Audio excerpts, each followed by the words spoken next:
Pemirsa, atlet dari cabang sepak bola menerima sambutan luar biasa. Sementara itu atlet cabang lain ternyata ada yang tidak disambut sebagaimana mestinya. Meski sama-sama membela negara dan sama-sama menyumbang medali untuk tanah air. Apa yang terjadi, kita langsung membahasnya dengan pengamat olahraga Eko Suprihatno. Selamat malam Pak Eko. Malam juga, Vera. Ya, Pak Eko, Indonesia berhasil meraih juara 3 di SEA Games Kamboja. Namun di balik itu ternyata ada cerita dari atlet cabur renang yang merasa diperlakukan berbeda. Apakah Anda melihat memang ada yang salah? Dan apakah juga pemerintah serta organisasi terkait ini memang sepertinya dalam tanda petik begitu ya, mengistimewakan sepak bola dan menganaktirikan cabur lainnya, Pak Eko? Ya, kalau dilihat dari kenapa kok ada kecemburuan, saya sih bisa merasakan ya sebagai orang yang mungkin dulu pernah ikut dalam kegiatan olahraga nasional. Ini menurut saya memang ada semacam dalam tanda kutip penganak-emasan.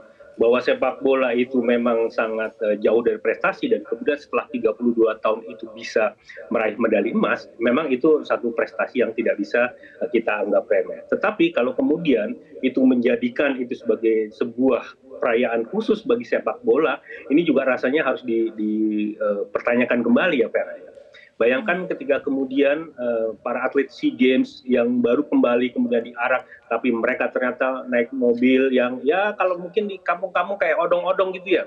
Sementara tim sepak bola itu naik double decker dengan atap terbuka dan disambut meriah dan sebagainya. Ya menurut saya sih wajar saja seorang Siman ini kemudian merasakan ada satu hiburan. Mungkin dia mewakili kecemburuan atlet yang lain. Jangan lupa loh, setelah sepak bola yang mencatat sejarah juga ada. Itu yang namanya basket putri, itu malah lebih lama lagi, 64 tahun mereka baru bisa meraih medali emas. Dan inilah seharusnya juga menjadi pertimbangan bagi para pemangku sepak bola, para pemangku olahraga nasional.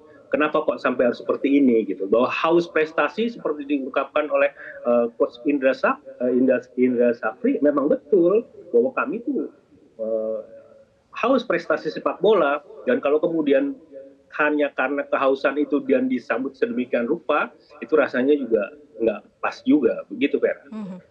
Oke, artinya bahwa faktor mencetak sejarah dan prestasi bukan menjadi alasan begitu ya, membuat cemburu cabur lainnya. Nah, tapi apakah ini juga ada faktor expose yang berbeda dari cabur olahraga dibandingkan dengan cabur lainnya, Pak Eko?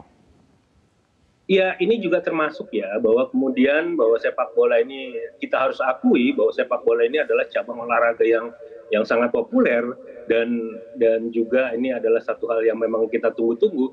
Artinya di dalam banyak benak kami dulu sebagai seorang jurnalis olahraga itu beranggapan bahwa kita mungkin saja bisa tidak menjadi juara SEA Games, tetapi ketika kemudian kita berhasil meraih medali emas sepak bola, maka posisi juara umum itu bisa terpinggirkan. Dan inilah yang terjadi hari ini, bahwa kita menduduki peringkat 3 dengan 87 emas kalau saya tidak salah, dari target 60 sampai 69 medali emas. Ini memang luar biasa, dan kemudian ditutup dengan medali emas sepak bola.